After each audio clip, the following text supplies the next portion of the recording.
ja aitäh kõigile, kes on tulnud, aitäh kõigile, kes on internetis meid jälgimas. Mina olen kirjastaja Epp Petrone ja annan kohe üle sõna Birgit Itsele ja Inga Lungele, aga ma sellise väikese reklaami teen, et palun ühinege meie uudiskirjaga. Meil on igasugused loosimised ja infod ja head raamatud.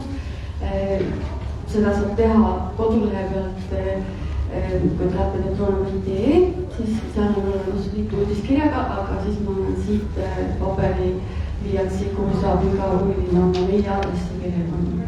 Selline väike meelitus.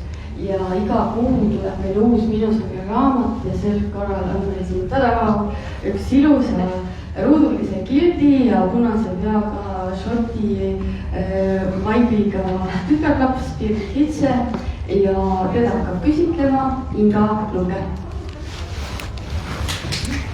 Tere kõigile ja loodan, et ei pelga tulla siia lähemale ka need, kes praegu veel raamatupoes jalutavad.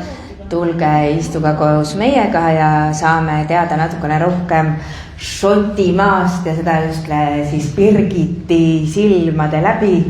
Kuidas siis Birgit sellega on? Siin Eestis vist ei ole meil probleemi, et sinu nime öelda, neid Birgiteid on küll kuulsaid, küll kummalisi. Mismoodi see nimelugu on selles koha pealt, et kui raamatustki loed, et ega vist ei kiputa kohe õigesti ütlema ja kas nüüd siis sa hoolega siis õpetad neid, kuidas on see õige hääldus? Tere õhtust kõigile siin Tartu Kaubamaja Apollos, tere kõigile, kes vaatavad meie otseülekannet või vaatavad järele. Jah, selle nimega on niiviisi, et kes küsivad, neile siis õpetan, kes ei küsi ja hääldavad nii, nagu nad ise tahavad, siis ma ei hakka neid ka korrigeerima. Aga neid hääldusi on mitut varianti, on Birgit, Birgit ja siis mõni läheb väga lihtsama vastu, nii nagu ma ise ennast alguses tutvustasin, et Bridget, ehk et neid eestlased ütlevad, et hea lapsel mitu nime, ju ma siis seal Šotimaal olen väga hea laps. Šotimaa. Sellest miks Šotimaa, ma ei riku teiste jaoks ära, lugege raamatust, et kuidas nii võis juhtuda. Kuigi me Birgitiga leppisime kokku ainult ühes, et me isiklikel teemadel ei räägi, siis esimesena ma tegelikult ikkagi küsin väga isikliku küsimuse, sellepärast et selgus raamatut lugedes, et meil on üks kokkupuutepunkt ja seda minu jaoks ootamatus kohas. Minu õde elab Iirimaal. Ehk siis õde, kellega ma olen koos üles kasvanud, elab Iirimaal ja loen raamatut ja kuna mulle kohe tundus ka sinu see kirjutamine selline sorav ja mõnus, mul oli hea lugeda nagu oma kirjutist ja järsku loen, õde on Iirimaal. Mis teil toimub seal peres? Õde on Iirimaalt tagasi ja pärast Iirimaalt tagasi tulekut jõudis ta ka aasta Kanadas elada ja vend on mul ka maailmarändur, et ma olen see keskmine, olen see viimane, kes siis välismaa nii-öelda võlusid ja valusid maitses, et vend oli oma teatavas eluetapes siis kaugsõidulaevade peal tööl, et tema kõige pikem merereis oli vist üle 9 kuu. Ehk et meie õnneks ei teinud vanematele seda, et me kõik korraga läksime ära, vaid ikka korda mööda. Aga kus te siis kokku saate? Kas see on ikkagi siis tullakse Eestisse, tullakse vanemate juurde? Ja ega me vennal seal laeva peal üle külas ei käinud ja õel Iirimaal käisime küll külas, käis ema ja käisin mina ka ja sellepärast oligi, et ma olin seal juba külas käinud, ma olin näinud kõrvalt, mida tähendab välismaal elamisenne, ehk et jah, seal on plussid, aga et nii-öelda, mis on ka need murekohad ja valukohad. Ma olin teadlik sellest, et isegi Euroopa riikides on kultuurilised erinevused, ehk et mul ei olnud mingisuguseid selliseid illusioone, et seal on piimajõed ja pudrumäed ja roosamanna ja nii-öelda kõik läheb niimoodi nipsust ja ludinal. Ja seda enam, et ma läksin sinna ilma mingisuguste tagavaraplaanita, mind ei oodanud seal mitte keegi, mitte miski peale minu enda unistuse siis olla täiskohaga kirjanik. see kirjanikuks olemine, ma küsiks kohe ikkagi selle kohta ka, sest et eks neid minu sarja raamatuid on kirjutanud väga erinevad inimesed. Need, kes on kirjanikud ja kes ei ole või kelle põhitegevuseks ei ole üldse mitte kirjutamine. Kuidas kirjutamine on sinu ellu tulnud ja miks sa kirjutad? Et miks ma niimoodi küsin, sest kui ma mõtlen tagasi oma koolipõlve peale, siis ma mäletan, et minu jaoks oli see kirjutamine justkui selline eneseteraapia vorm või mingi vaevast lahti saamine või kuidas see sinuni on tulnud või on sul olnud eeskujust, ma ei tea, ema kirjutas või keegi juhendas, ütles, vot, kirjuta nüüd. Seal on mitut asja, ega lapsepõlves ma ei mõelnud neid asju niiviisi, aga nüüd täiskasvanu eas ja kui ma olen ka emaga rääkinud, siis ma olen aru saanud küll, kuidas need pusletükid omavahel kokku sobituvad. Võib-olla esimene kõige olulisem on see, et mulle meeldis väga raamatuid lugeda, et ma olen see taskulambiga teki all lugeja tüüp olnud kogu aeg ja ema on ikka rääkinud mulle, kuidas ma esimeses klassis nõudsin seda suurt Kalevipoega ja mingisugused sellised äärmuslikud asjad, aga mina läksin 6. kooli ja minu vihikud olid alati hästi soditud. Et mul kuidagi ei tulnud see ilusti kirjutamine välja, nii nagu teistel, et midagi läks laiali ja läks, et ma püüdsin, kõigest hingest püüdsin, aga ikka läks midagi sassi ja ikka läks midagi valesti ja õpilaspäevikud, kus tuli tunniplaani kirjutada iga nädal. Ja siis ma sain neid vihikuid ja õpilaspäevikuid tohutus koguses lihtsalt ümber kirjutada, sest hoolsuse eest pandi ju ka hindeid. Ja see oli minu nõrk koht, et kui muidu oli mul õppimine koolis läks nii-öelda lihtsalt, et siis see hoolsus oli niimoodi, et hädavaegu tuli 4 kokku ja siis ma kirjutasin neid ümber, aga ma ei mäleta, et meil oleks mingit sõda olnud sellepärast, et ma pean seda tegema, et ma istusin seal lauaäärus üsna hea meelega ja kirjutasin ja mõnikord läks jälle sassi ja siis kuskil seal mingil hetkel algklassidest ma küsisin ise juba ema käest vihikut, et ma tahaks ümber kirjutada. Teinekord oli muidugi ka see, et kui ma oma esimese 2 sain 3. klassis, et siis hiljem oli juba see ka, et mingeid hindeid varjata sealt, mis sinna ei pidanud kuuluma. Aga tegelikult oli ka see, et mul oli väga tore algklasside õpetaja. Ma arvan, et kui minu algklasside õpetaja oleks olnud teistsugune, siinkohal tervitused Eha Kuusele ja kõik, kes teda teavad, siis võib-olla minu armastus kirjutamise vastu oleks olnud hoopis hirm või kartus või midagi muud. Seal jälle ta oli läinud siis õpetajate tuppa ja andnud selle kirjandi minu klassi või mu emale, vaata, kuidas su laps kirjutab. Ehk et juba need algklasside kirjandid olid seal, lõpp oli, siis mul oli kombeks kas lõpetada küsimusega või mingisugused sellised laused, et ja selle jätan ma lugeja otsustada või järeldada.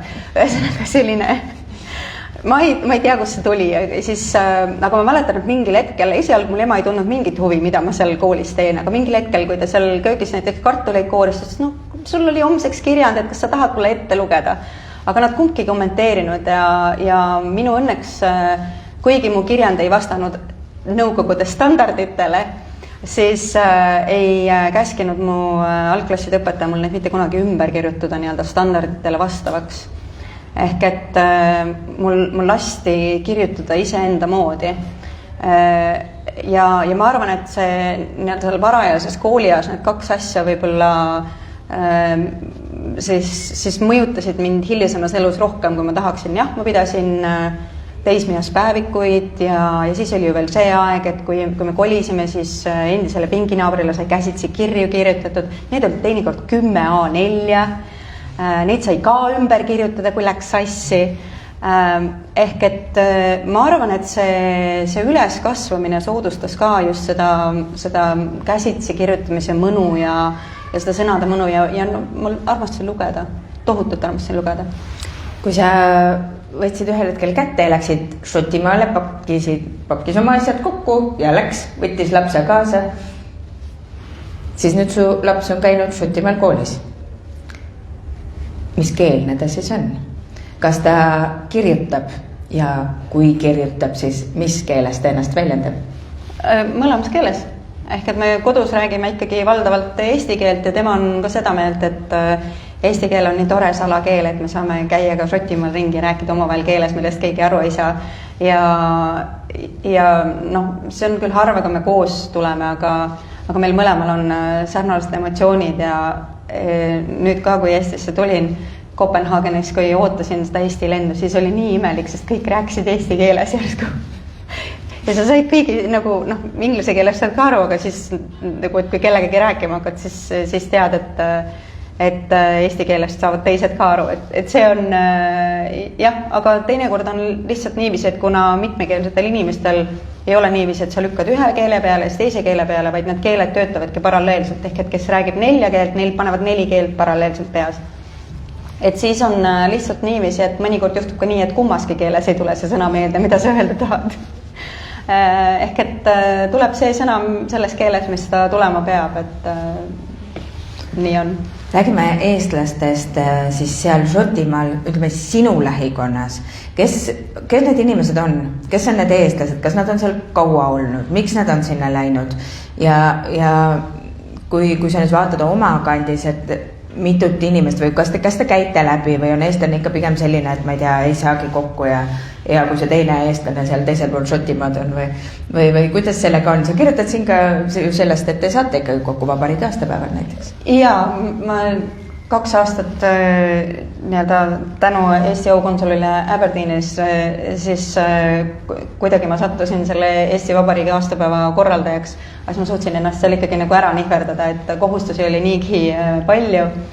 Aga me suhtleme ikka minu sellises lähimas tutvusringkonnas eestlasi on kuskil 6-7. Kui küsida, et kes nad ametilt on, siis on mitmesuguseid, kes on siis meditsiinivaldkonnaga seotud, on neid, kes töötavad hooldajana, on neid, kes töötavad siis mujal sotsiaalvaldkonnas, et need ametid on väga-väga erinevad, aga neid ühendab kõiki see, et nad on hästi põneva saatusega ja minu meelest tohutult kihvtid inimesed. Sa ütlesid, et mõned on seal meditsiinivaldkonnast. Meditsiinivaldkonnas on mõned asjad nüüd väga teistmoodi Šotimaal kui on Eestis. No võibki arvata, eks ju, et mujal maailmas võivad asjad erineda sellest, kuidas meil kodus on. Mis on sinu jaoks need suuremad erisused või kui sa praegu mõtled või kas sul endal kohe tuleb pähe või sa oled juba nii ära harjunud, et need asjad teistmoodi on? No see üks raamatus kirjeldatud positiivne kultuurishokk oli see, et kui mul laps vajas õnnetuse tõttu õmblemist ja jäeti pärast operatsiooni siis haiglaravile, et siis mina ikkagi kesköösel tahtsin hirmsasti taksoga koju minna ja siis see õde seal ei saanud aru, miks ma tahan taksoga koju minna, et hommikul tagasi tulla ja siis ta küsis mu käest otse, et aga miks te haiglasse ei taha jääda?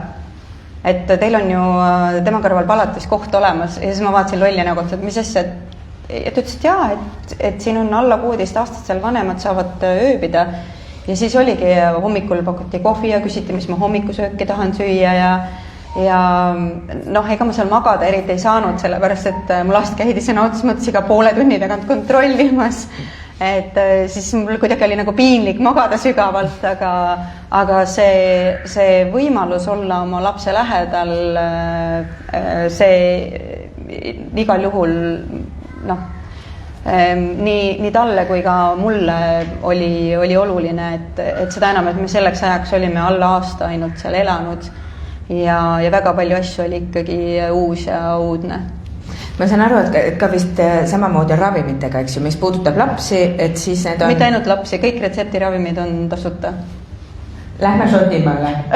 Kuulge, kes te olete siin vanemad inimesed, te teate väga hästi, kui palju ravimite peale kulub, on ju. Mitte ainult vanemad, minu meelest samamoodi väikelastega peredel, et seal on ju isegi samamoodi, see võtab ikkagi väga suure osa eelarvest. Aga jah, seal ja mis on veel ravimitega on see, et apteekritel on ka õigus retseptiravimid välja kirjutada. Aga mis on oluline see, et sa oled kuskil apteeki registreeritud, ehk et Šotimaal väga tähtis asi on sinu kodune aadress. seda küsitakse igal pool ja sa pead peast teadma ka oma postiindeksit, et neid läheb igal pool vaja ja kodune aadress on sul näiteks ka juhilubade peal ja kui sa kuskil juhtud vahepeal kolima, siis sa pead need juhiload ära vahetama, sest seal peab sul olema õige kodune aadress. Ehk et ma ei raamatus ega siin esitlusel ma ei taha jätta sellist muljet, et seal on nii-öelda roosa manna ja pudrumäed ja kõik on väga hästi, et on asju, mis on Eestis väga hästi korraldatud ja on asju, mis on seal paremini korraldatud, ehk et küsimus on selles, et mis on kellegi vajadused, mis on kellegi jaoks oluline ja need vajadused ja olulisuse asjad ju ka muutuvad ajas. Ehk et mis puudutas näiteks kooli asju, siis see enam ei ole minu jaoks oluline, sest mu laps on saanud 18, ta õpib kolledžis, ta on nii-öelda isemõtlev, ise tegutsev, ehk et kogu see, mis puudutab seda koolisüsteemi ja seda, et seal koolilõunate eest oli nii-öelda selleks, et sooja toitu saada keskmiselt 5-6 eurot iga päev, eks ju, kaasa anda, et või pakid talle võileivad kaasa, ehk et see enam ei ole meie jaoks üldse nii-öelda midagi, mis liigutab siia või sinna poole. Et sul tuli hetkeks nagu juttuga just näiteks selleks, võtta, et aadress peab olema peal. Bürokraatia üldse, ega kas see on muutumas paremaks? Ma tean, et see samamoodi on Inglismaal sellega, et ikkagi pabereid aetakse taga ja pabereid ja patakas pabereid. Meie oleme nii harjunud, et kõik on digitaalne, kõik asjad kuskil seal digitaalselt allkirjastad juba läheb. Et kuidas sellega on? Et see ikkagi praegu veel tuleb joosta paberid näpus ja templeid koguda ja allkirju anda?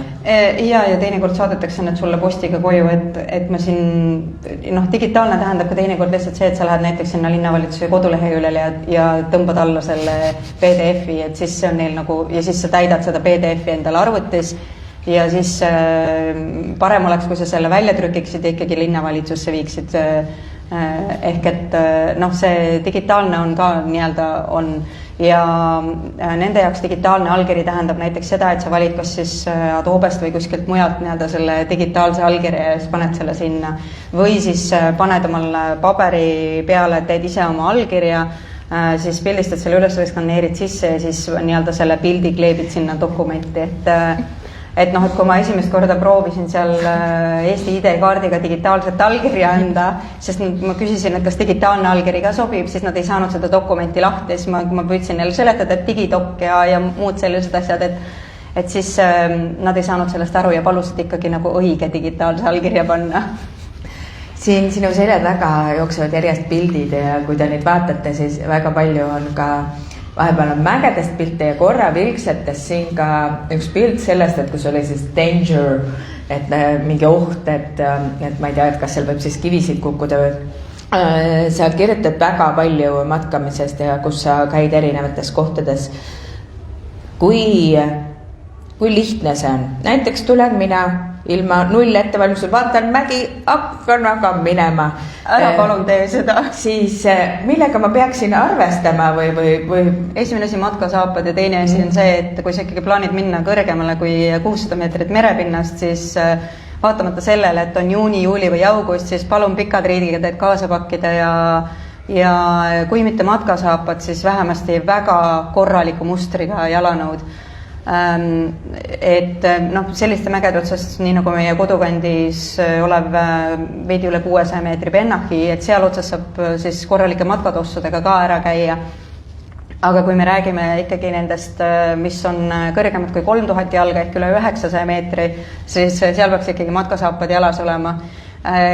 Kui need kohvrisse ei mahu, siis need saab ka Šotimaalt osta, et seal valik on väga mitmesugune ja väga mõistliku hinnaga, et kui mul sõbranna Iiris käis eelmise aasta maikuus külas, et siis ma ütlesin, et ei, me ei lähe ilma matkasaabasteta mitte kuskile, siis ta ütles küll, mul on nüüd täitsa korralikud tossud. Ma ütlesin ei, et me käisime seal ühe joa juures, Denfidella juures ja seal see allaminek on lihtsalt väga-väga järsk ja siis ta pärast ütles ka, et tead, see investeering tasus ennast ära. Ehk et matkasaapad on olulised ja miks ma ütlen, et ikkagi mitu kihti riideid on see, et esiteks sõltumata aastaajast või siis kuust võid sa saada 4 aastaaega ühe päeva jooksul, eriti kui sa lähed sinna kõrgemale ja see ilm mägedes muutub väga-väga kiiresti. ja kuigi on olemas mägede ilmateade, mis näitab siis seda temperatuuri ja tuulesuunda ka seal näiteks 1000 meetri kõrgusel ja mäejalamil, siis vaatamata sellele võivad see tuul võib liikuda seal nii kiiresti. Ehk et neid hoiatusi ja olusid peaks võtma tõsiselt. Ma tean, selles mõttes, et kui me 2017 käisime pojaga automatkal, siis me olime ka need tossudega kõndijad ja siis me pärast, kui ma aru sain, mida ma ei teadnud, lõin endale ka käega otsa, et mis vedas. Ehk et ka sellele mõeldes, et Šotimaal see mäepääste on kõik vabatahtlik. Ehk et ei ole ilus panna teisi ohtu selleks, et kui sa oled seal jalaluu murdnud, sellepärast et sa oled tossuga seal märja graniidi peal libisenud või välja väänanud, et siis sulle saadetakse helikopter järele näiteks, et see on miski, mida oleks võinud ennetada, kui nii-öelda natukene ette valmistada. Ehk et kui te plaanite Šotimaal matkama minna, tahate mägedesse minna, siis uurige enne olusid, küsige maad. Ärge lihtsalt minge, et ühel hetkel otsustan, et läheks käiks ära. Olgu, ma sinna mäe otsa näiteks jätan minemata, olen tasaselt niimoodi nii nagu eestlased on, ei hakka kuskile kõrgele ronima. Mis need äärmused seal Šotimaal, milline see kliima on? Kas ta on nii nagu meil või võib seal tulla ette, ma ei tea, hullemaid torme kui meil on või kas ta on samamoodi nii hullult vihmane, nii nagu on Iirimaa või et millised need ilmad seal on? Sõltub sellest, kus sa oled. Šotimaa on tohutult suur. Kui me räägime rahvaarvust, siis Šotimaa rahvaarv on 5,5 miljonit. Pindalat ma peast ei tea, aga kui me räägime sellest ida- ja kirde küljest, siis seda peetakse valdavalt päikeselisemaks kui läänekallast. Ehk et see Glasgow ja lääneranniku kant, nad saavad rohkem ja muidugi need Orkney ja Shetlandi saared, need on veel tuulisemad. Shetlandil praktiliselt puid ei olegi, eks ju, et seal on nii tuuline. Mina ütlen, et Šotimaal on 5 kuud kevadet, selle jooksul võib olla vahepeal 2 päeva talve, aga siis tuleb kevad tagasi, et 2026 oli Aberdeenis väga pikk ja ränk talv, see kestis üle nädala aja. Ja lumepaksus oli rohkem kui meeter. Aga Aberdeenshire'is oli selles mõttes olukord oli muidugi väga karm, et arutleti tõsiselt, et sõjavägi appi kutsuda, sest kui mõelda sellele, et Šotimaa metsasus on ainult 20%, siis küsimus ei olnud mitte ainult sellest, et kui palju seda lund sadas ja sadas iga päev, siis vaid ka see, et tuiskas. Tuul oli tugev ja see tuiskas kinni kiiremini, kui need sahad ja põllumeeste traktorid lahti lükata jõudsid. Ehk et kui seal tee ääres on need kõrged kiviaiad, siis võiski olla, et mõned väiksemad teed olid seal kiviaiast kiviaiani täis tuisanud triiki ja mida sa seal lükkad, et sa lihtsalt ootadki siis seda lume sulamist.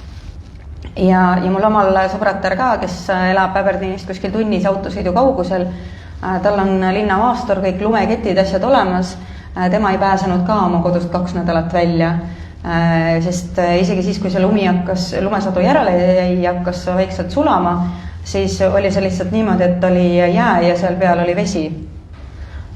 Ja siis jälle vahepeal külmetas ja siis jälle sulas, ehk et need olud olid väga-väga ekstreemsed.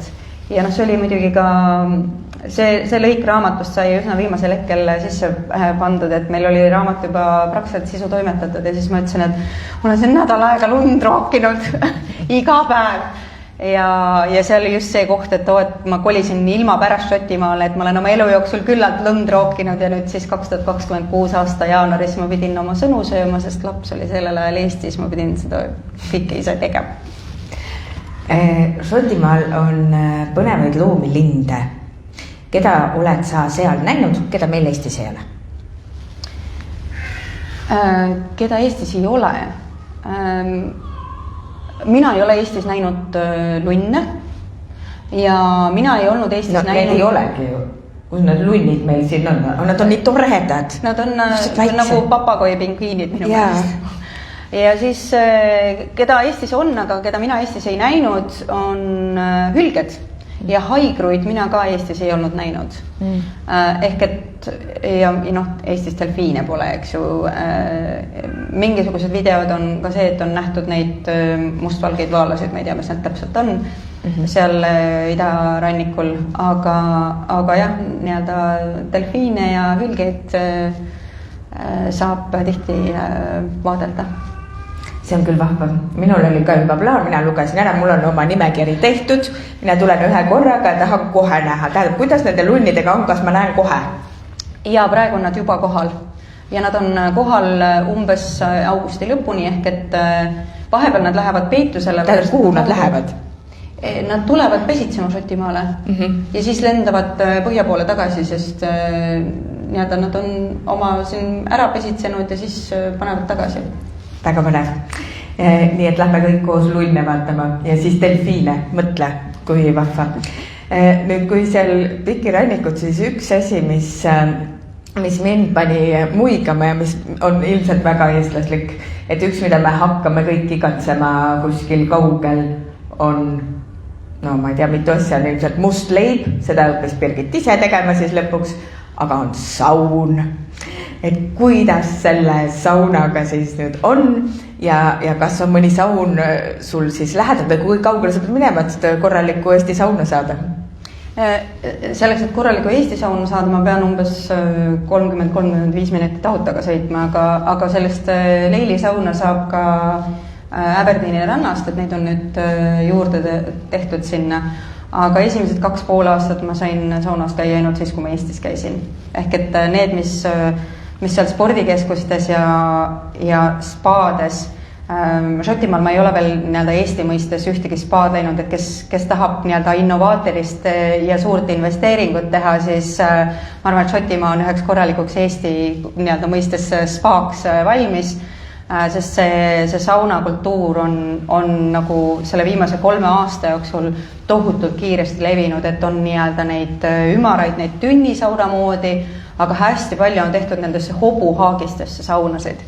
Ja on ka neid, mis on transporditavad, et tellitakse üritustele, siis nad on seal erinevates kohtades merede, jõed ääres, isegi ujuvsaunad on juba olemas, et kus seal järve peal sõidad ja siis nii-öelda nagu liumäe moodi sealt vette sulpsatada, ehk et ma arvan, et šotlased on nii-öelda järgmiseks tasemeks valmis, et kus on selline vee- ja saunakeskused, kus on erinevad saunad. Seda vihtlemiskultuuri peab veel natukene õpetama ja harjutama, aga küll see ka levima hakkab. Sa oled nüüd näinud siis ühesõnaga seda, kuidas see kultuur vaikselt sisse tuleb. Oled sa näinud neid imestunud nägusid, et mis te teete või miks see vajalik on? Et see on ikka võõras neile? Ja see oli neile võõras, et kui isegi 2 aastat tagasi veel, kui me käisime Kambaga, et üks nendest naistest oli lapseootel, et siis temale ka arst oli öelnud, et ei, et lapseootel ei tohiks ikkagi sauna minna, et see nii-öelda võib tõsta keha seesmist temperatuuri ka ja see võib beebile ohtlik olla. Siis ma ikka seletasin, et see päris niiviisi ei ole, et ega tegemist ei ole palavikuga. Ei, et ega tegemist ei ole palavikuga. Ehk et see eks ju kivisse augu uuristamine käibki tasapisi, mitte nii-öelda suure paduvihmaga. Räägi natukene sellest kohast, kus sa oled, Aberdeen, või ütleme õigesti. Jaa, Aberdeen. Et mismoodi koht see on, mismoodi linn see on, millega sa võrdleks seda, kui ütleme Eesti kontekstis? Aberdeen on ülikooli linn. Seal on 2 ülikooli ja Aberdeeni ülikool on vanuselt 5. ülikool Suurbritannias. Seal on väga palju hooneid seal ülikooli linnakus, mis ongi selle ülikooli jaoks ehitatud. Hästi ilusa arhitektuuriga ja siis on ka Robert Gordoni ülikool, mis on siis sellise praktilisema kaaluga, et nii nagu Eestis võib-olla võrreldakse, et Tartu ülikool on selline akadeemilisem ja näiteks Tallinna ülikool on rohkem selline praktilisem õppega või vähemalt siis oli, kui mina omal ajal käisin, siis see on ka enam-vähem, see võrdlus on niiviisi, aga 2 suurt ülikooli, mis meelitavad väga rahvusvahelist kontingenti ja ütlesime vist, et 250 000 elanikku ehk et väiksem kui Tallinn, aga suurem kui Tartu. Ja, aga ta on siis, kui ta on ikkagi selline ülikooliline, ma mõtlen, siis võiks võrrelda Tartuga, et kas seal on umbes sarnane atmosfäär? Mitte päris, sest lisaks ülikoolilinnale on Aberdeen on otsimas oma sellist uut identiteeti ehk et 70-ndatel, 80-ndatel ja ka 90-ndatel oli seal suur õitseng just selle nafta ja gaasi pärast.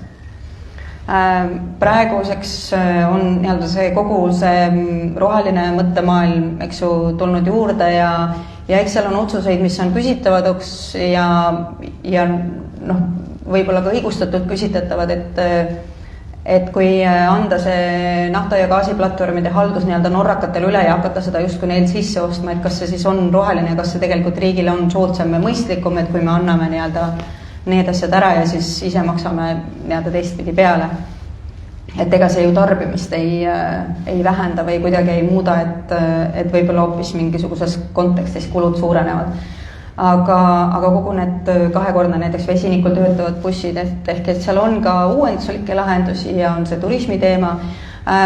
Aberdeen on graniitlinn, on erinevat värvi graniite, see sõltub sellest, kus see on kaevandatud, mõnikord on see sellise roosaka värviga, mõnikord sinakaga, siis on hõbedaselt helkiv ja ta asub siis kahe jõe kaldal, kahe jõe vahel on see vanalinna osa, on Dee ja Don, väga vana sadamalinn. Korra näitan, kui te ei ole kursis, ei ole lugenud, vaat see kaart on meil siin, on ju, siin on Šotimaa ja vot täpselt siia, kuhu nüüd Birgit pani oma sõrme, siin on siis Aberdeen, kus kohas Birgitele. Ja see Stonehaven, siin on see, kus on see Eesti saun, eks? Siin saab sauna minna. Need olulised punktid on raamatus märgitud. Aberdeenis on ka seal rannas on, et mul on hästi toredad mälestused, kui me seal selles rannas olevas saunas olime ja päike tõusis ja siis näed seal teinekord on see Põhjameri peegel seljas ja näed, kuidas need delfiinid seal hüppavad sellel tõusu päikses, et see on nii kihvt. Istud saunalaval, vaatad aknast välja delfiine. Kui äge.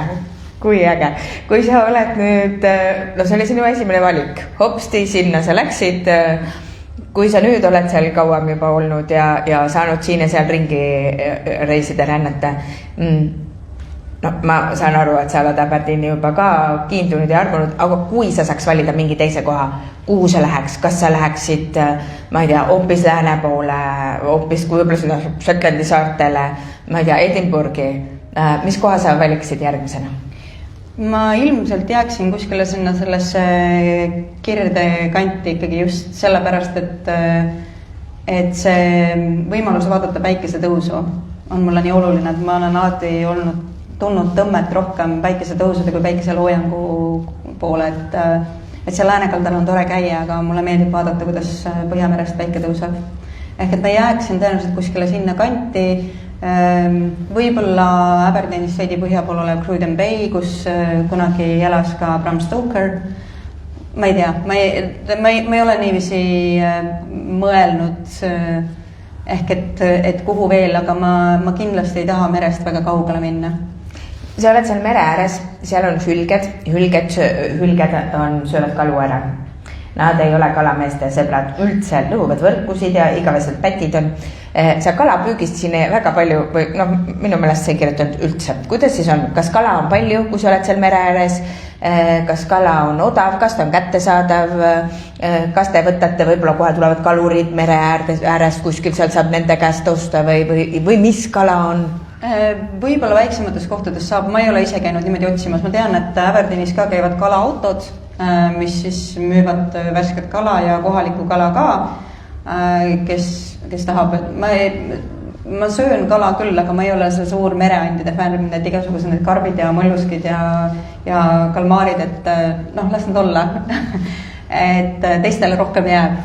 Aga valik on suur, muidugi on toidukohtades ja on poelettidel, on ju täitsa olemas need Šoti, need oma, need sinise ja musta ka karbid, mida nad milliseid, neid karpe me oleme ka mere äärest leidnud. Aga jah, ma niiviisi ei ole käinud ka küsimas, aga neid kalu on küll ja see on põhjus, miks suvel ujuma minnes või kui on natukene soojem juba, ma ei teagi, mis kalad need on, aga nad on sellised lestakujulised, aga nad on pisikesed. Tõesti nagu jalalaba suurused. Ja ma iga kord sealt Aberdeen'i saunast tulles ei viitsi neid veesusse jalga panna, kui ma sinna vette lähen. Ja soojama ilmaga siis ma lähen sinna vette, kui on seal vesi juba mingi 14-15 kraadi, ega soojemaks kui 16 kraadi ta seal ei lähegi. Ja siis seisad seal kaldaäärses vees võibolla nii-öelda puusast saadik, vööst saadik ja siis järsku tunned, et keegi paneb sul päka alt jooksu või nii-öelda nagu kaob tallalt ära ja natukene nagu kraabib ka, et ma olen ikka kiljatanud niiviisi, terve rand kajab. Ehk et ma ei tea, mis kalad need on, mina ei ole neid püüdnud ja siis teised on mingisugused pisikesed krabid, kes siis ka sul üle varvaste panevad seal vees, kui sa sinna kaua seisma jääd. Ehk et sellepärast nagu need veesussid suvisel ajal on nii elementaarne ja muidugi suvesoojaga, kui see tõusuvesi sinna poole tuleb, et siis peab ennast ka meduuside eest nii-öelda jälgima, et neid on seal päris suuri ja päris kõrvetavaid, et sellepärast on palju parem ujuda külmas merevees, siis neid ei ole. Veesussidest ma saan aru, et tõenäoliselt sa oled kandnud neid ka siis, kui sa käid seal nende erinevate koskede all. Võt selliseid kohti meil Eestis nagu väga ei ole, et sa võid öelda, et see Valaste võib olla seal või mõned kohad nagu on, aga selliseid nagu sa kirjeldad ja praegu ma nüüd su selja taga näen aeg-ajalt mõnda pilti ka ja siis ma kujutan ette, kui lahe ja kui sa saad seal kuskil olla seal, ma ei tea, taimede vahel ja ennast kasta. Kuidas see on, kas selleks, et jõuda mõne sellise lummavalt ilusa vaatega koseni, tead nagu pilt postkaart, siin on pilte ka muidugi Birgitil siin raamatu vahel, et kas selleks peab ennem matkama mingisuguse tohutu aja, et kuhugi jõuda või on nad lihtsasti ligipääsetavad? Sõltub kosest, et see mainitud Tenfinella, mis ei ole ametlikult turismi sihtkohtade nimekirjas just sellepärast, et sinna pääsemine on keeruline selles mõttes, et see on nii järsk laskumine ja pärast vihmasid ütlen ma üldse, et ei peaks sinna minema, et see muda on tõesti väga liibe, et sa põhimõtteliselt paned sellisest järsakust sealt alla, et seal on küll mingid köiekesed, aga see on üks nendest müstilistest kohtadest, üks minu lemmikkohtadest, Glass alt, sinna tuleb jah, nii-öelda 2 tundi kõnnid, eks ju, aga on Tessi juga, sealt lähed lihtsalt natukene alla, seal võivad tossud ka olla või siis nii-öelda need hea mustriga sandaalid ja seal on vesi on umbes rinnust saadik, ehk et sa saad teha sellise korraliku duši, aga veesussid sellegi poolest lihtsalt, et kui on need veealused kivid, need on väga libedad ja need veesussid hoiavad ka seda libedust ära, et see lihtsalt ei lenda sirul ja natuke on turvalisem kõndida nende märgade kivide peal.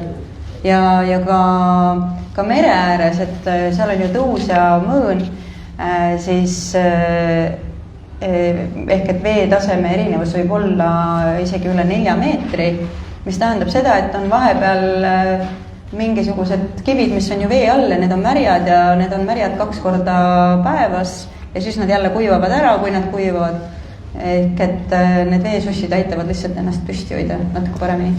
Ta mainis, niisama muuseas, seal on see tõus ja mõõn. Mis asja see tähendab tegelikult, sellepärast, et ega meie siin Eestis päris täpselt aru ei saa, et see on ohtlik ja miks ta on ohtlik ja mida ma peaksin siis jälgima. Võib-olla tuli see meile koju kätte. Mäletate siis, kui Tõnu Raadikule koguti hästi kiiresti raha, siis tal juhtus südamega. Mis siis juhtus, oligi tema jäi siis seal Mehhikumaal sellesse hätta, et oli see tagasitõmme või ühesõnaga, ma ei tea, kuidas seda nimetatakse, et ta jäi selle siis voolu sisse ja üritas paaniliselt kaldale tagasi saada ja kuidagi seda õnnestus on hästi sportlik ka ja siis süda ütles üles lihtsalt. Ja see inglise keeles on see riplainetus, eesti keeles on ka jah, sellele eraldi nimi, seal raamatus on olemas, et seda on meres ka, aga tõus ja mõõn on miskit muud, eks ju, seal on veel oma need hoovused ja veealused, need keerised, aga millele võib-olla ei mõtle, on see, et see ei ole mitte ainult seal mere ääres, et kus sõltuvalt siis kuu seisust võibki see veetase kõikuda või nii-öelda, nagu ma ütlesin, 2 korda päevas on sul seal veetase näiteks 4,5 meetrit ja siis on nii-öelda 6 tunni pärast on see veetase 4 meetrit madalam ja ta tõuseb kuskil niiviisi 30-40 sentimeetrit tunnis. Ehk et kui sa mõtled, et ma lähen kõnnin siit mere ääres 3-4 tundi ja siis tulen tagasi, et siis sa ei pruugi lihtsalt enam tagasi saada. Ja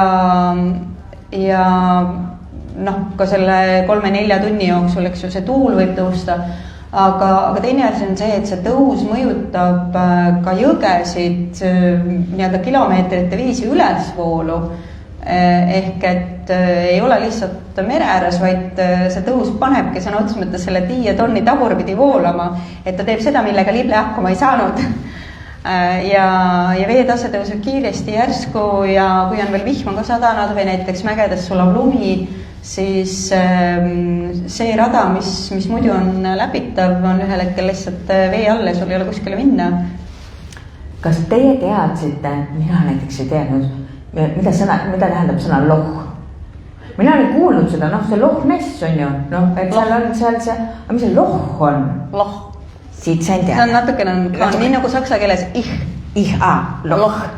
No nii, järv tuleb välja ja mitte vist ainult või ühesõnaga mingisugune siseveekogu. Ta on siseveekogu, ehk et seal võib olla ka siis nii-öelda see merejärved, mis on merega ühendatud või on tal hoopis laht.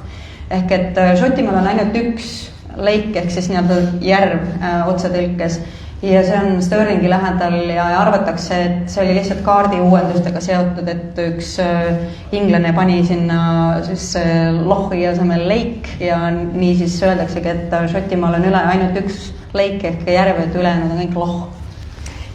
Oled sa siis näinud seda koletist? Mis ta teeb seal? Elab seal siis keegi või ei ela või? On neid, kes on näinud. Mina mõtlen muidugi selle peale, et isegi kui seal kunagi oli selline veealune dinosaurus, et siis üsna vähe tõenäoline, et ta elab nagu sajandeid ja sajandeid, et ma arvan, et mis on päriselt elus, on lihtsalt see legend ja šotlased on ära tabanud selle, et see on miski, mis turiste sinna toob ja kui on nõudlus, siis tuleb tekitada ka pakkumine. Legend legendiks, aga minu jaoks vähe ja ma tahaks kohe rohkem teada või kas sa ei ole sattunud. Mina olen kuulnud nõidadelt, selgeltnägijatelt Šotimaa on müstiline maa, et seal on seda maagiat ja kõike sellist asjaga. Oled sa sellega kokku puutunud? Kas tehakse rituaale, tehakse kummalisi asju, minnakse täiskuu ajal seal kuskil ristteedele ja...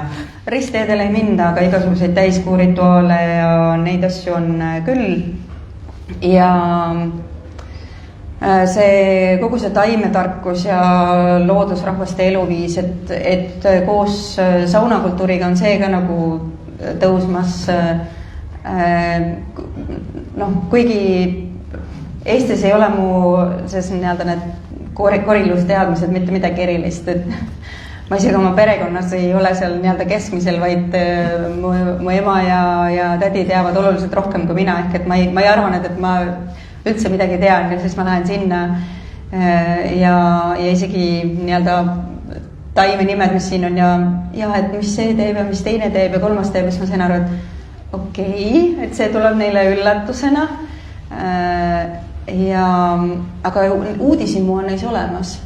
Uudishimu on kahtlemata olemas, küsitakse palju, aga eks seal on ka see põlvkondade vaheline erinevus, on siis keskealiste põlvkond, kellel on võib-olla kas siis oma vanemate tõttu, näiteks on linnastunud ja neile pole ka öeldud, et mida võib süüa, mida ei või ja siis ongi nii-öelda see eelteismeliste või teismeliste põlvkond, kes ei tea isegi seda, et põldmarju võib süüa. Ehk et see ja kui sa ei tea, mis on kasulik, mis on söödav, et siis sind ju ka ei huvita ja sa ei hooli sellest kõigest, eks ju, et oma ümbritsevast, ehk et seda on tore märgata, et kuidas seda väärtustatakse rohkem, kuidas seda infot otsitakse, kuidas toimuvad sellised korilusretked inimesed on valmis maksma 50 naela selleks, et saaks kellegi teadjaga koos metsas konnata ja kas seeni määrata või taimi määrata ja siis endale koju tuua, et selliseid arenguid on nii tore jälgida. Tore, see loodan, et mõnes mõttes eks ta on meilgi, et noored ju käivad ja kas siis on teadnud karulauk on ju siin aastaid olnud populaarne ja nii edasi, et tulevad need asjad võib-olla ringiga tagasi. Üks põnev teema sinu raamatus oli see, kuhu sa ei sattunud, ma mõtlen, kas sa nüüd vahepeal oled sattunud, see on see vandemeeste kohus siis, kuhu sa said kutse. Aga sa ei läinudki, kas ei, mind ei kutsutud selles mõttes, et see ongi räägi natuke sellest, sellepärast, et ma saan aru, et tegelikult see on ikkagi, kui sa oled seal elanik, siis see on sinu kohus, sa võid saada kutse, millele siis? Kohtus vandameheks, siis istudki seal ja kuulad ja pead olema see, kes aitab otsustada, et kas see inimene on süüdi või ei ole süüdi. Ja kui sa saad selle kutse, siis ma ei või öelda, et vabandust, mul on õhtul etendus. Ei, selles mõttes, kui sa saad esialgu selle kutse, siis sa pead andma neile teada, et kas on mingisugused kuupäevad või asjad, millal sulle ei sobi ja kui sa seda teatud aja jooksul ei tee, siis kui sa just ei ole haiglas või ei ole surnud, siis põhimõtteliselt mitte mingeid muid vabandusi ei ole. Ehk et töö juurest töökoht peab sind ära laskma. Kui sa oled vabakutseline või iseenda tööandja, siis see, et mul olid mingid koolitused kokku lepitud, see ei huvitanud mitte kedagi. Ja kui sa kohale ei lähe, siis 1000 naela on trahv. Vot see on selline asi, mis meil puudub, on ju, et ei ole, et sul järsku tuleb, võt nüüd pead minema ja siis... Aga jah, see nädal aega oli see, et kui õhtul kella 4 ei olnud helistatud või sa ise kuulasid, et helistasid sinna automaat vastale, siis teadsid, et järgmine päev ei pea minema, ehk et see nädalane aken oli, kus mind võidakse kutsuda järgmine päev. Ja kui veab, siis saad 1 päevaga hakkama, aga kui ei vea, siis näiteks on mingisugune juhtum, mida tuleb sul kuulata 2 või 3 päeva, ehk et siis see on nii-öelda juhtumi põhiselt, et kui sa nii-öelda määratakse sulle üks juhtum, millega sa oled kaasas. On neid, kes seda toodut naudivad, aga tavaliselt tuleb see kutse umbes kord 5 aasta jooksul või siis 2-3 aastat tagant uuesti. Ehk et see nüüd praegu sul on oht möödas mõneks ajaks? Vist 8 aastaks, jah. Ja, aga see tuleb sellega, et kui sa oled vähemalt 5 aastat elanud, et mulle tuli ükskord see kutse varem ka, aga siis ma olin elanud 3,5 aastat ja siis ma teavitasin neile, et teate, et ma ei kvalifitseeru, et ma ei ole veel piisavalt usaldusväärne, ma olen ainult 3,5 aastat elanud siin. Et ma veel täpselt ei tea, et kas on süüdi või ei ole. Et siis nad ütlesid, et ja, et siis me tühistame ära, aga siis oli jah, nii-öelda 2 kuud pärast seda, kui 5 aastat täis sai, siis tuli kohe uuesti sipsti. Meelelahutus, mis ta muu on? Üks huvitav meelelahutus, milles kirjutasid, seleta mulle täpsemalt, mis asi on Panto etendus ja seleta teistele ka. Et ma sain aru, et mõned, kes on käinud seda vaatamas, ei ihka uuesti seda kogemust. Kas see eestlasest publikule võiks meeldida? See meeldib eestlasest publikule, kes ei võta ennast ja elu väga tõsiselt. Ehk et see on väga üle võlli. See Panto, mida mina käisin vaatamas, tavaliselt baseerub mingisugusel kindlal tuntud muinasjutul. See, mida mina käisin vaatamas, oli siis Lumivalguke ja 7 pöialpoissi. Et sellest inspireerituna igalus nii-öelda seal tänapäevases korralikus Pantos on alati vähemalt üks drag queen, kes, kui üldse keegi kostüüme tihti vahetab, siis on need nemad. Siis seal on poplaulud, popmuusikat on sisse pandud, nad laulavad seal, publikud kaasatakse. Me käisime sellise suurema seltskonnaga ja... Vabandust, milline tegelane see sinu etenduses see drag queen siis oli? Muinasjutus, et kui meil on juba muinasjutudes on ka drag queen, ta ei ole üks ühele. Ehk et sinna siis oli seal Lumivalguke ja siis oli seal veel mingi loss, kus oli natukene totu poiss ja selle poisi tädi, kes teenis siis selle kurja nõia juures, ühesõnaga väga selline segane ja see ongi eesmärk, et see kõik on kohutavalt segane ja siis publikule öeldakse, et ja nüüd, kui ta teeb seda, siis teie peate tegema seda, harjutama, ei, sellest ei tule mitte midagi välja, et selline publikut kaasav etendus ja siis mingi hetk oli seal kellegi käes oli veepüstol, sellega siis lasti niimoodi publikusse, et osa publikust varjus, mina kaasa arvatud istmete taha, kõik kiljusid, oli palju naeru, siis jagati mingi hetk publik pooles, hakati laulma seda, et mis on eesti keeles ka, et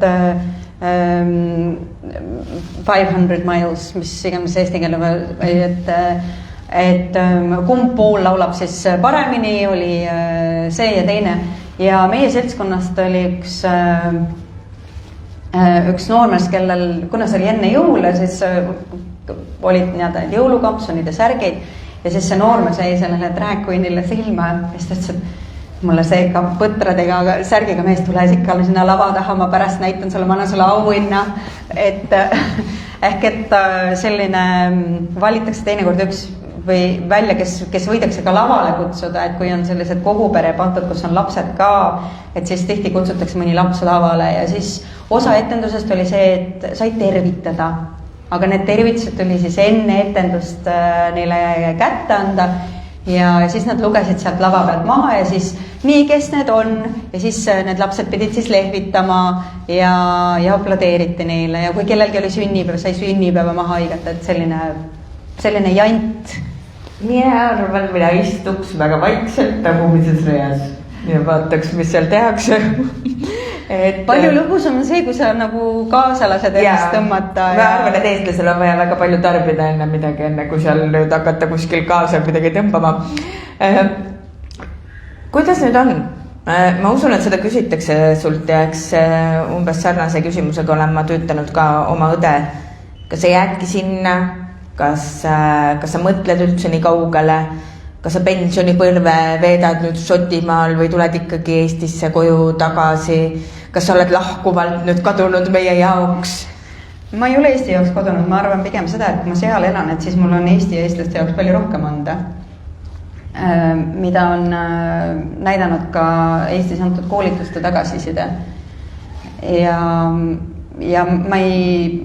ma ei arva, et ma oleks suutnud neid asju anda, neid asju omandada siin Eestis elades ja ma salamisi loodan, et võib-olla ka see minu need suured unistused ja tegemised, mida ma aeg-ajalt sotsiaalmeedias ka jagan, et äkki need inspireerivad kedagi ka unistama suuremalt, kui ta seni on julgenud. See ei pea tähendama seda, et sa kolid ära, et võib-olla see on lihtsalt mingi reis, võib-olla see on midagi näiteks korterist majja kolimine või majast korterisse, eks ju, et ehk et teha seda, mis endale päriselt meeldib, mitte sellepärast, et on kellegi teise ootused, vaid just nimelt elada oma enda elu, oma südame häält järgides. Ei ole vaja kedagi kopeerida või mõelda selle peale, et kui tema teeb niiviisi, ta on õnnelik, et äkki siis see on ka minu õnnelikkuse võti. Ma ei oska sellele vastata, ma praegu olen sätin oma elu ja tegemisi seal, aga nii nagu kui 8 aastat tagasi keegi oleks küsinud, et kas kolid Šotimaale, siis ma oleks ju kavastanud hoopis teistmoodi, ehk et ma ei tea, mida ma ei tea. Ma arvan, et selle mõttega me tõmbame siit praegu otsad kokku, sest ma usun, et kui te loete selle raamatu läbi, Minu Šotimaa, siis te mõistate, et see ei ole lugu mitte ainult Šotimaast, vaid see on ka enesearengu lugu. Siin on väga palju, mida lugeda sellest, kuidas Birgit ise ennast avastab, oma enesekindlust, oma julgust, mõistes lõpuks seda, et ta on väga kaunis naine, ta on modell, ta on kirjanik ja vahel võib-olla on vaja minna natuke kaugemale, et leida seda, mis on hästi lähedal, seda, mis on meie enda sees. Nii et mina soovin kõigile head lugemiselamust ja Birgit, sa juba nägid minu postitusest ka sotsiaalmeedias, me tuleme sulle külla, me lihtsalt vaatame, millal see õige aeg on. Teeme talle suure aplausi. Aitäh, ma enne veel, kui lähete, siis teil on seal 2 asja, eks ju, et see selline paberileht, selle võite kaasa võtta Billy Connolly on Šotimaa tuntud ja väga-väga armastatud koomik ja kupleed on vist nüüd eesti keeles sellised laulud. Ja siin üleval on see sikisakiline asi on ruutkood. Kui te lähete oma telefoniga sinna peale ja te kasutate Spotify'd, siis te saate kuulata tervet laulu. Aga siin on sõnad on šoti keeles ja see laul on kummikutest. Ehk et kui ma seda refrääni siin tõlgin, et kui ei oleks sul kummikuid, siis kus sa üldse oleksid? Tõenäoliselt arsti juures või suisa haiglas, sest sa oleksid saanud kätte grippi või suisa kopsupõletikku, kui sul jalad ei oleks kummikutes. Ja seal salmi osas on ka väga toredaid näiteid selle kohta, et need kummikud on nii toredad asjad, hoiavad vee eemal ja lõhna seespool ja kuidas nii-öelda põhimõtteliselt on need abilised maailma päästmisel. Ja teine asi on selline väike leht.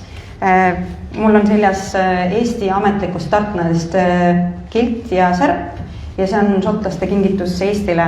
Ja siin on selle Tartani lugu ja selle Scottest lehe pealt saab ka Tartani kohta rohkem lugeda. See muusika, mis te siin alguses kuulsite, mille ma kohe uuesti mängima panen, on selle sama Šoti Eesti Kultuuriseltsi poolt välja antud Robert Burnsi lauludega Plaat, kus laulavad Ilona Aasvere ja Marko Matvere. Ehk et keda Šoti kultuur ja sellest osasaamine Eestis rohkem huvitab, siis sellel samas Scottesti lehel saate ka nende uudiskirjaga liituda ja kes seda teevad sel nädalal, siis nende vahel loositakse välja Eesti Tartaniga suur võidusseina kell ja see sama Robert Burnsi lauludega Plaat. Ehk et aga nende uudistega tasub sellegipoolest, neil on teinekord toredaid keelisid, saate õppida või tantsida siis keelitantse või osa saada Šoti kultuurist Eestis. Ehk et sellised 2 väikest kingitust ka teile kaasa. Ja aitäh tõesti, et te tulite ja võtsite selle aja, kas siis silmast silma kohtudes või veebis. Just tervitame ka kõiki, kes on veebiteel ja nüüd avame siis, kui keegi soovib küsida midagi. Absoluutselt, et ma ei tea, kas me sealt nüüd veebist ka näeme, kui näiteks keegi peaks meile sinna viskama küsimuse, võib-olla näeme. Et me oleme veel istume mõnda aega siin. Kas soovib keegi midagi küsida? Just. Andke märku julgelt. Ja siis tuleme mikrofoniga. Kõik on selge. Ma arvan, et jõuab veel lugeda, aga kui on, võib-olla eestlane on ju selline tagasihoidlik. Tulge siia ja küsige oma eksemplari siis ka autogrammi ja isiklikumaid küsimusi. Ja uudisimu ja lugemisrõõmu. Aitäh, Birgit!